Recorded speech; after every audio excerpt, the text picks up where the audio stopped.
আক্রমণাত্মক ব্যাটিংয়ের রহস্য জানালেন হেড। এবারের আইপিএলে রীতিমতো বোলারদের আতঙ্কে পরিণত করেছেন ট্রেভিস হেড। 6 ইনিংসে করেছেন 324 রান, তাও 216 স্ট্রাইক রেটে। পরিসংখ্যান দেখেই বোঝা যাচ্ছে বোলাররা কতটা তোপের মুখে পড়ছেন হেডকে বল করতে এসে। দিল্লি ক্যাপিটালসের বিপক্ষে সর্বোচ্চ ম্যাচেও ধ্বংসলীলা চালিয়েছেন এই আজিজ পেসার। খেলেছেন 32 বলে 89 রানের বিধ্বংসী ইনিংস। শুধু এই ম্যাচেই নয়, এর আগে মুম্বাই ইন্ডিয়ান্সের বিরুদ্ধে করেন 18 বলে 50।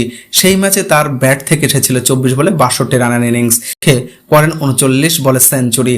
দিল্লির বিপক্ষে ম্যাচের পর এমন ব্যাটিংয়ের রহস্য খোলসা করেন হেড। তিনি বলেছেন, এটা দারুণ, আমরা ভালো সময় কাটাচ্ছি, শান্ত থেকে বল মারার চেষ্টা করেছি, বিষয়গুলো সহজভাবে দেখা, বলের মেধা অনুযায়ী খেলাটাই জরুরি, ছন্দ ধরে রাখতে পেরেই সন্তুষ্ট। দিল্লি বোলারদের উপর চড়াও হয়েছিলেন হায়দ্রাবাদের আরেক ওপেনার অভিষেক শর্মাও। তিনি 12 বলে 46 রানের ইনিংস খেলেছেন। 7 ইনিংসে তার ব্যাট থেকে এসেছেন 257 রান। অভিষেক স্পিনারদের বিপক্ষে বেশ ভালো খেলেন। বাকি ম্যাচগুলোতে তার এমন ব্যাটিং দেখতে চান হেড। সতীর্থ এই ক্রিকেটারকে নিয়ে হেড বলেন, সর্বশেষ ম্যাচে পাওয়ার প্লেতে প্রথমবার আমরা স্পিন দেখি।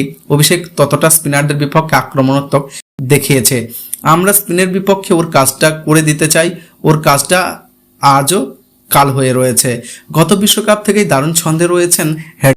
বিশ্বকাপের ফাইনালে দারুণ এক সেঞ্চুরি করে অস্ট্রেলিয়াকে শিরোপা এনে দিয়েছিলেন এই ওপেনারই। এবারের আইপিএলে পেয়েছেন সেঞ্চুরি।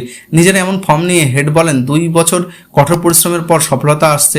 টি-20-র উপর দিকে ব্যাট করতে পেরে ভালো লাগছে।